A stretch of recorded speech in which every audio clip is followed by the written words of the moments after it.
Bismillahirrahmanirrahim. Assalamualaikum warahmatullahi wabarakatuh.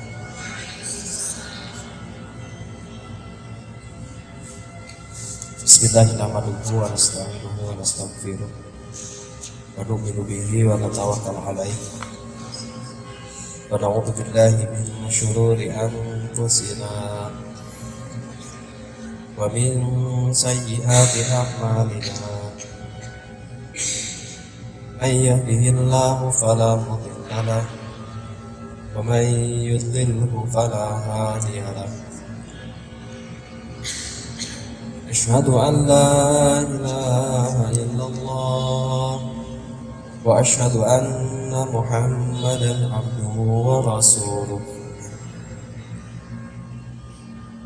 اللهم صل على سيدنا محمد وعلى آله وصحبه أجمعين. Hadirin sekalian, Allah Subhanahu wa Ta'ala yang menghantarkan kita ke tempat ini. Allah Subhanahu wa Ta'ala yang memilih kita untuk duduk di tempat ini, dan Allah Subhanahu wa Ta'ala yang memberikan kesempatan hidup kepada kita hari ini bisa untuk sama-sama belajar, mendalami, mempelajari, dan akhirnya bagaimana Allah memberikan kesempatan kepada kita untuk beramal. Duduk kita di masjid ini sudah diketahui oleh Allah, dan duduk kita di masjid ini adalah kehendak Allah. Ini yang harus kita yakini, yang harus kita percayai, bahwa di muka bumi ini tidak ada yang namanya kebetulan, tidak ada yang namanya kebenaran, kebetulan begitu ya. Tapi semuanya adalah kehendak Allah Subhanahu wa Ta'ala.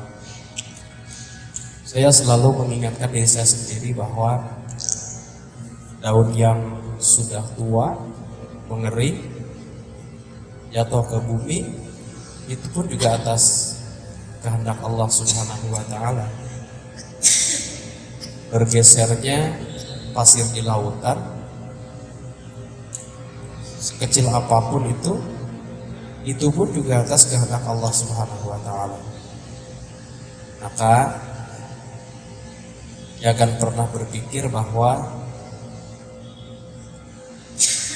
kejadian yang ada di muka bumi ini sesuai dengan apa yang kita inginkan, tapi semuanya sudah kehendak Allah Subhanahu wa Ta'ala. Hadirin sekalian, Syekh Imam Ibnu Athaillah As-Sakandari, beliau menyampaikan, sawabikul himam la tahruku aswaral aqdar. Saya ulangi lagi, sawabikul himam la tahruku aswaral aqdar.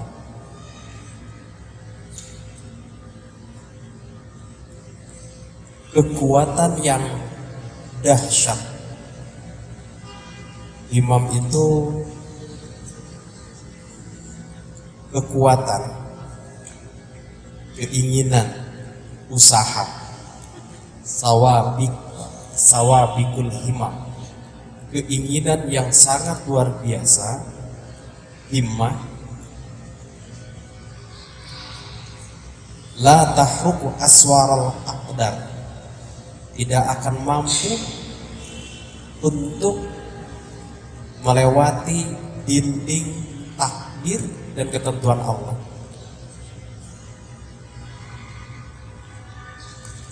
Usaha kita ikhtiar kita, kemudian perjuangan kita, sehebat apapun, sekuat apapun, la tahruku aswarul aqdar, tidak akan mampu untuk melewati dinding takdir Allah Subhanahu wa taala. Hadirin sekalian, ini ada kaitannya atau masih ada sambungan dengan pertemuan Kamis kemarin. Pertemuan Kamis kemarin adalah iradatukat tajrid ma'a iqamatillah iyyaka fil asbab binasyahwatin khafiyah wa iradatukal asbab ma'a iqamatillah iyyaka fit tajrid inhitatun anil himmatil aliyah. Dua model manusia yang disampaikan minggu kemarin, yaitu ada makom tajrid, ada makom asbab. Ketika seseorang sudah dipilih oleh Allah untuk berada di makom tajrid, maka sudah saatnya dia lebih dekat kepada Allah dengan cara fokus beribadah. Tetapi ketika Allah masih atau Allah menempatkan seseorang di makom asbab, makom asbab itu adalah makom yang bersentuhan dengan orang banyak, makom yang bersentuhan dengan makhluk sosial, maka tekuni itu, tekuni, syukuri, jalankan sesuai dengan syariat Allah, syariat agama, tidak melakukan hal-hal yang dilarang oleh Allah, kemudian lakukan dengan hal-hal yang dihalalkan oleh agama. Maka dua asbab ini insya Allah akan sampai kepada Allah ketika kita melakukannya dengan sungguh-sungguh sesuai dengan perintah Allah, gitu ya. Jadi dua asbab ini, makom asbab sama makom tajrid, ini akan sampai kepada Allah dua-duanya apabila dilakukan secara konsisten, istiqomah, khusyuk kepada Allah Subhanahu wa taala. Ibu sekalian, hadirin sekalian, saat ini kita akan berbicara tentang sawabikul himmah. Himmah, keinginan, kekuatan yang sangat luar biasa, ikhtiar, usaha, proses atau perjuangan yang sangat luar biasa, yang dahsyat. La tahruku aswarul aqdar, tidak akan bisa melewati dinding takdir Allah Subhanahu wa taala. Aswarul aqdar, apa namanya, pagar, ya, ada pembatas. Setiap orang memiliki batas-batas tertentu, ya.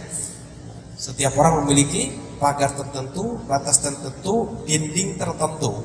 Nanti kita akan masuk ke aswarul aqdar. Baik, hadirin sekalian, ketentuan Allah ini tidak bisa dilewati oleh apapun, karena Allah sudah memutuskan. Kemudian di dalam kehidupan kita sehari-hari ada qada, ada qadar. Apa itu qada? Qada itu adalah ilmu Allah, ilmu Allah, pengetahuan Allah. Ini qada namanya. Apapun yang akan terjadi, hadirin sekalian, Allah sudah mengetahui dengan ilmunya. Mau itu kejadian yang akan datang sehari lagi, bahkan 1 menit lagi mungkin, 1 jam lagi, 1 hari lagi, 1 minggu lagi, 1 bulan, 1 tahun. Intinya apapun yang akan terjadi, semua sudah diketahui oleh Allah Subhanahu wa taala. Ini ilmu Allah, ya. Diketahui oleh ilmu Allah. Ada lagi qadar. Qadar itu adalah kejadian yang terjadi. Ini namanya qadar. Jadi perwujudan atau kejadian yang terjadi itu namanya qadar. Contoh kayak begini. Kita duduk di sini. Ini sudah qadar ini. Qadar dari Allah. Sesuatu yang sudah terwujud itu namanya qadar. Sesuatu yang sudah terjadi itu namanya qadar. Kalau qada itu kalau qada itu ilmu Allah, sesuatu yang akan terjadi sudah diketahui oleh Allah. Tetapi kalau qadar itu adalah sesuatu yang sudah terjadi. Dan sesuatu yang sudah terjadi ini sudah diketahui oleh Allah. Ya, sekali lagi, sesuatu yang sudah terjadi ini diketahui oleh Allah. Artinya, ibu sekalian, teman sekalian, antara qada dan qadar ini tidak bisa dipisahkan. Ya, tidak bisa dipisahkan.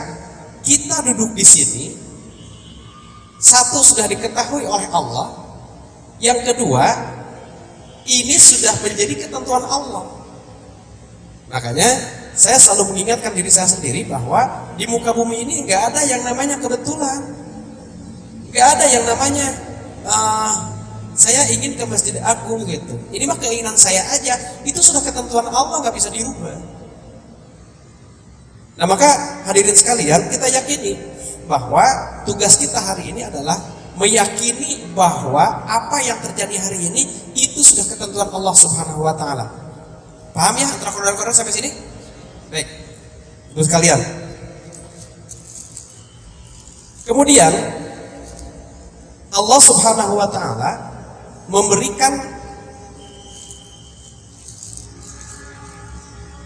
hidayah kepada kita.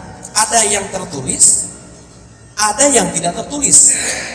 Saya ulangi lagi, Allah Subhanahu Wa Taala memberikan hidayah kepada kita, ada yang tertulis, ada yang tidak tertulis. Hidayah yang tidak tertulis adalah akal kita. Ini yang beberapa kali saya menyampaikan bahwa Allah memberikan hidayah kepada kita, yang tidak tertulis adalah akal kita. Kenapa akal ini disebutkan hidayah? Karena akal yang sehat akan menentukan sesuatu yang benar. Saya ulangi lagi, akal yang sehat akan menentukan sesuatu yang benar. Contoh kayak begini. Ketika kita lapar, maka kita makan. Sekali lagi, kalau kita lapar, maka kita harus makan. Perut kita lapar, akal kita berbicara bahwa ketika kita lapar ya harus makan. Ini contoh ini ya, ini contoh. Ketika kita lapar, maka kita harus makan. Memakan sesuatu ketika kita lapar itu adalah perintah akal, dan ini adalah hidayah.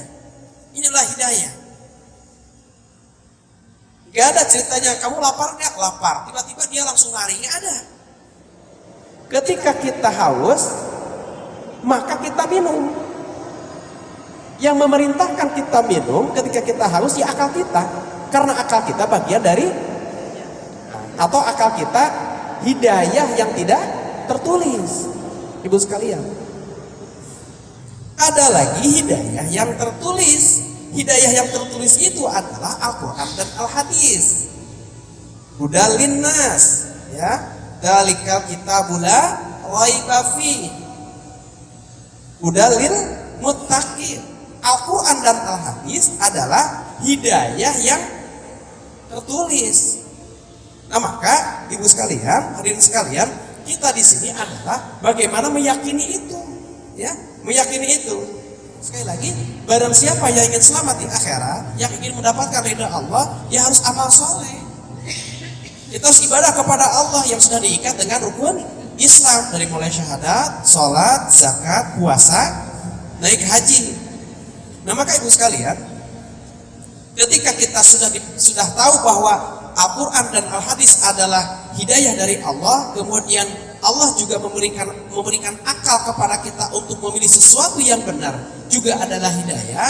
Tetapi ada catatan penting bagi kita, bahwa ketika kita sudah berusaha, jangan dulu kita yakin bahwa kita akan sampai kepada apa yang kita tuju.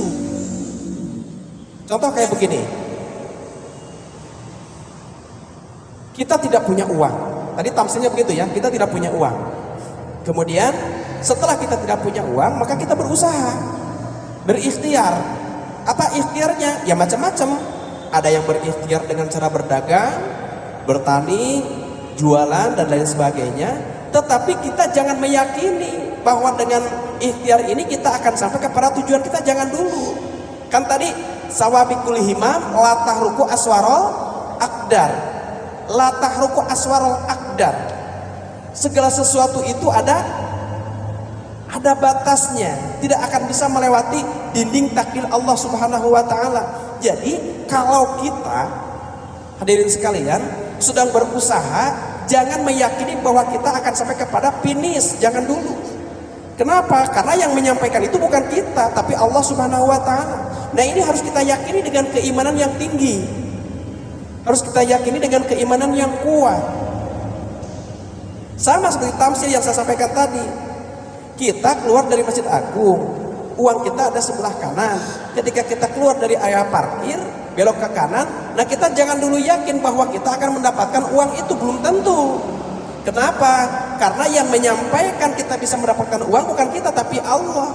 Bisa saja ketika kita keluar dari area parkir, mau sampai kepada tujuan, tiba-tiba kita mungkin keseleo, atau mungkin kita tiba-tiba na'udzubillah ketabrak, mungkin tertabrak apa gitu, atau mungkin kalau kita membawa kendaraan motor, mungkin motor bannya bocor, atau kalau enggak bocor mungkin kena tilang polisi, mungkin dari depan kantor polisi dan lain sebagainya. Jadi kita ini hanya disuruh untuk ikhtiar saja, ya, disuruh untuk ikhtiar saja. Tetapi hasil itu adalah sudah apa? Hasil itu hak prerogatif Allah. Hasil itu ada di ranah Allah Subhanahu wa taala. Jadi hari ini kenapa banyak orang yang stres? Kenapa banyak orang yang bingung? Karena dia selalu berada di posisi hasil. Contoh kayak begini. Seorang kepala keluarga hanya diperintahkan bagaimana dia berikhtiar. Seorang kepala keluarga hanya diperintahkan bagaimana dia berusaha. Dalam tanda kutip ya, usahanya mau itu dagang, mau bertani, mau itu kerja di kantor, itu hanya ikhtiar saja.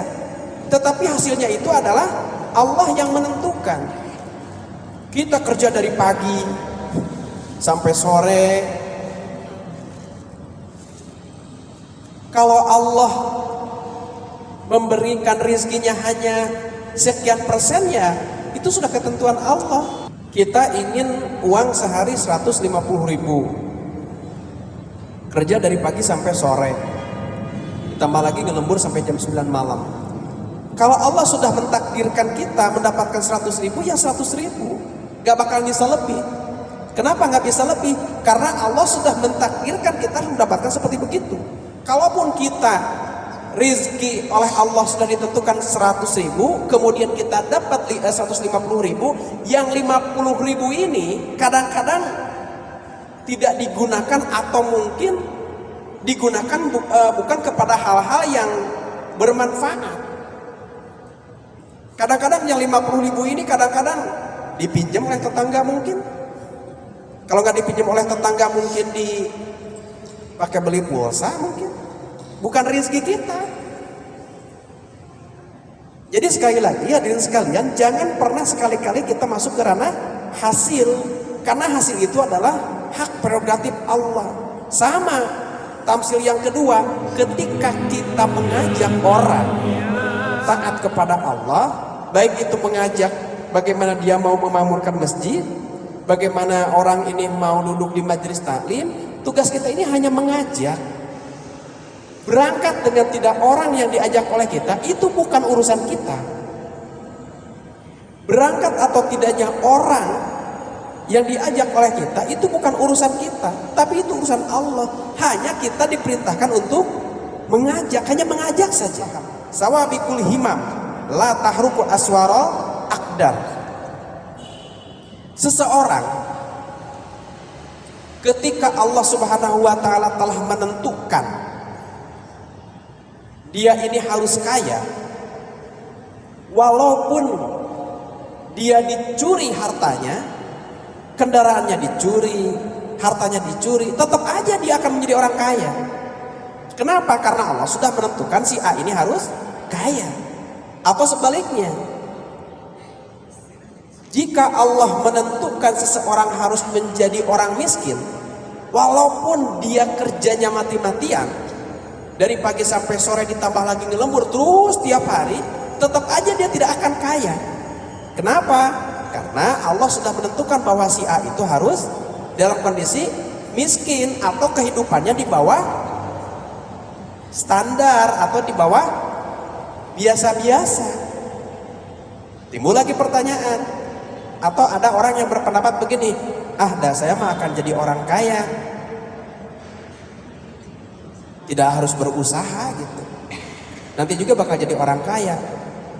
Ibu sekalian, hadirin sekalian, orang yang tidak beriman kepada Allah pun juga tahu bahwa ketika dia membutuhkan sesuatu harus berusaha. Ketika dia membutuhkan sesuatu, dia harus berikhtiar. Orang yang tidak beriman kepada Allah pun tahu itu. Apalagi kita yang yakin kepada Allah, yang berusaha bagaimana yakin kita sampai kepada Allah, maka kita diwajibkan untuk berikhtiar. Hanya kita jangan berada di ranah hasil gitu ya. Ada sesuatu yang harus dievaluasi.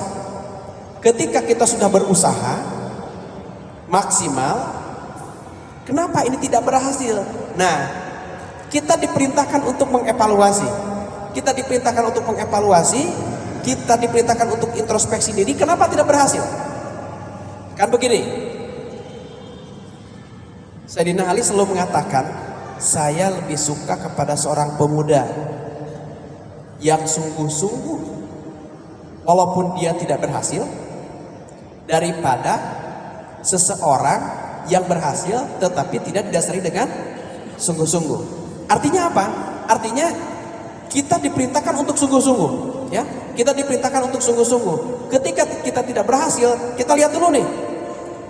Kenapa saya tidak berhasil? Kita dagang, ya. Kita berdagang. Kenapa dagang ini tidak berhasil? Cek sama kita. Mungkin kita tidak mau menawarkan, atau mungkin barang yang kita jual mungkin kurang, daya tariknya kurang, atau mungkin barang yang kita jual kurang peminatnya. Banyak hal. Jadi evaluasi itu tetap harus dilakukan di ujung. Kenapa tidak berhasil? Usaha kita pun sama seperti begitu. Yang lainnya, kita mengajak manusia taat kepada Allah. Saya sudah mengajak kepada si A, mengajak bagaimana mau duduk di majelis taklim. Walaupun kita tidak melihat hasil, hanya ketika kita dievaluasi, si A itu diajak, tapi kenapa dia tidak mau? Evaluasi diri kita. Oh, mungkin karena saya niatnya ingin disebut orang alim. Oh, mungkin karena saya begitu mengajak kepada orang ini ingin disebut orang soleh. Oh, mungkin ketika saya mengajak si B ini, kenapa dia tidak mau ikut ke majelis taklim? Karena saya ngajaknya mungkin kurang sungguh-sungguh, atau mungkin caranya salah. Ya, kalau kita kembali kepada ayat Al-Qur'an, ud'u ila sabili rabbika bil hikmah wa mau'idatil hasanah. Kita mengajak manusia taat kepada Allah dengan cara bil hikmah, lemah lembut, wa mau'idatil hasanah, dan dengan pepatah yang baik. Nah, padahal hadirin sekalian, ada cara yang lebih baik.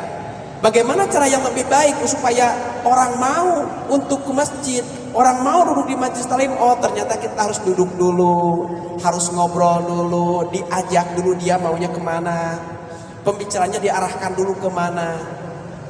Setelah diarahkan, ikut apa yang dia inginkan. Oh, ternyata nanti kita ajak pelan-pelan terus, ibu sekalian. Nah, maka untuk itu ternyata ada cara-cara tertentu. Nah, hadirin sekalian, ketika kita mengajak seseorang, Maksimalkan ikhtiar itu, maksimalkan usaha kita. Hanya kita tidak boleh ikut, hanya kita jangan melihat hasil. Ya, hasil itu adalah hak prerogatif Allah. Jangan sekali-kali kita melihat hasil. Kalau kita melihat hasil, ujung-ujungnya stres nanti. Ya, ujung-ujungnya stres. Doa bukan untuk merubah takdir, tetapi doa adalah bagian dari takdir. Ini yang kemarin saya mendapatkan pertanyaan cukup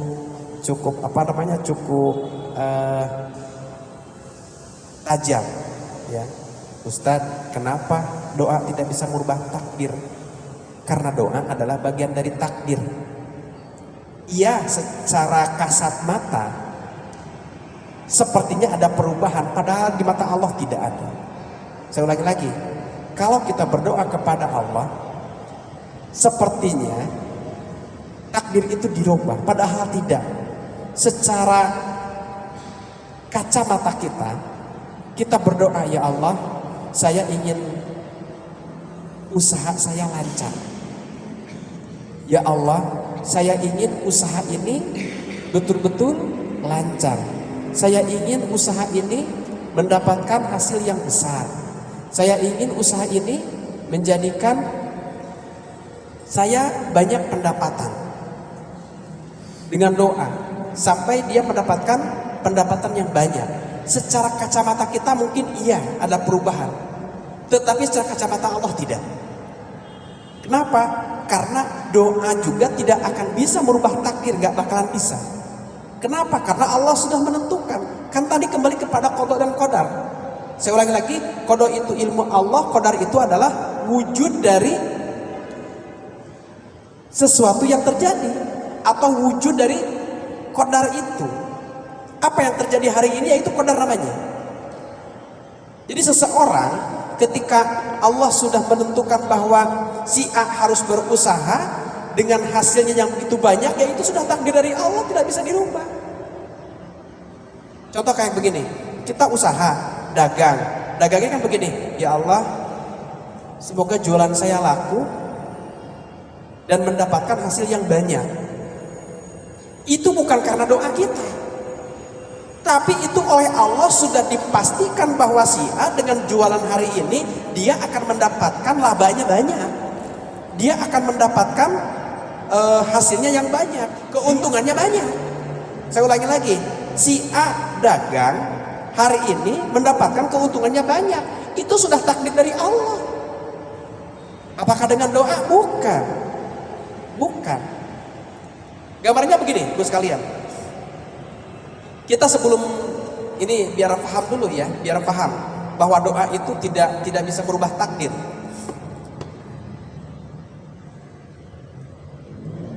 Si ibu dagang baju, dia berdoa kepada Allah sebelum jualan, ya Allah, hari ini saya akan berjualan. Jualan saya tolong dilariskan, dilakukan, dihasilkan, dan mudah-mudahan mendapatkan keuntungan yang besar.